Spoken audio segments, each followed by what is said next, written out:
In today's video, I'll be going over how to find the treasure map, how to find the actual treasure, how to open the treasure chest, and how to get the best loot from it, as well as covering a few questions that you may have at the end, so stay tuned for that. One great way to make a lot of money very early on in 7 Days to Die is buried treasure. You can get a buried treasure quest by looting a treasure map. From anywhere you can loot junk, so for example trash bags, dumpsters and cardboard boxes. They also drop in loot bags from zombies. Once you find the treasure map you can read it. Be careful where you read it though, because the treasure can spawn anywhere between 500 meters and 1.25 kilometers away from where you currently are, so it's best to read it once you're near your base. Then you want to check your quest tab in the inventory and make sure it is active. This will show you exactly where to go and how far away it is. Once you reach the marker, you'll find a circle marked in the ground. Treasure chest is somewhere in that 18 block wide circle, roughly 3-ish blocks down.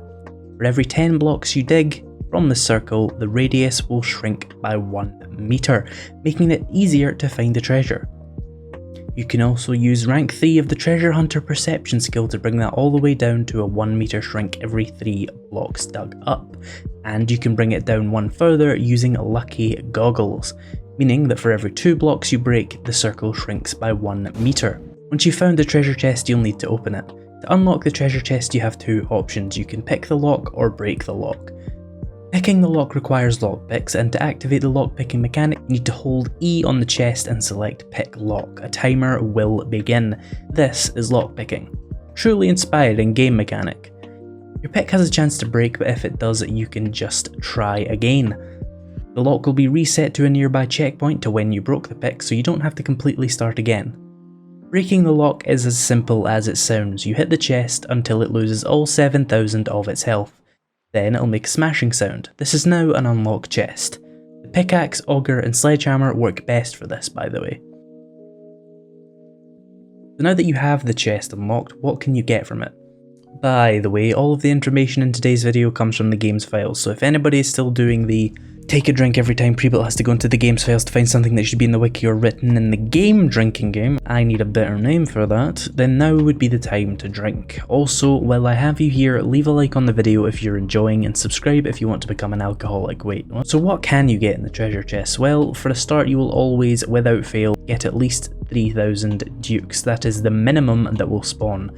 The maximum being 8,000 dukes, but you will also get some loot as well. You will have a very high chance of getting rare ores, those being silver, gold and diamond. I tried to work out the maximum and minimums, but the maths was just way too hard. But you'll probably get a few silver, a few gold and a couple of diamonds.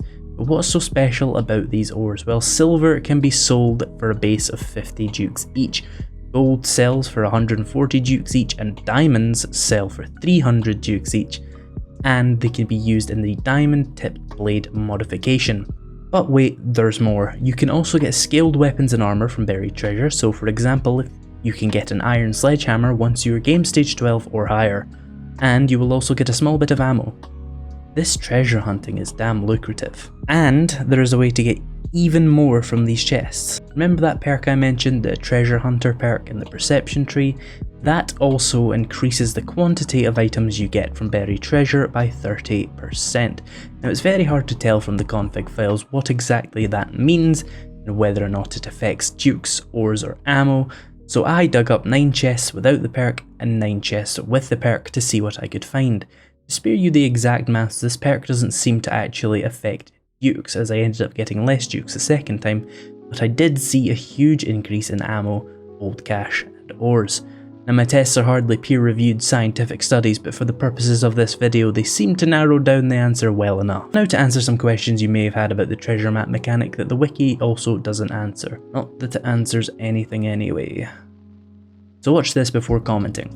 Does the name attributed to the quest matter? No. The names on the quests just determine the flavor text that appears when you read the map. They are all functionally identical. Can I do the same person's map more than once? Yes. Maps are completely repeatable, and yes, you can also read 2 Taylor's map, for example, at the same time and receive 2 completely independent quests at 2 separate locations. How can I see more of your videos? Probably hit that subscribe button and turn notifications on. Do zombies spawn when I loot the chest like they do on buried supplies missions? No. The wiki says that if I exit the chest without taking the loot, it's lost forever. Is this true?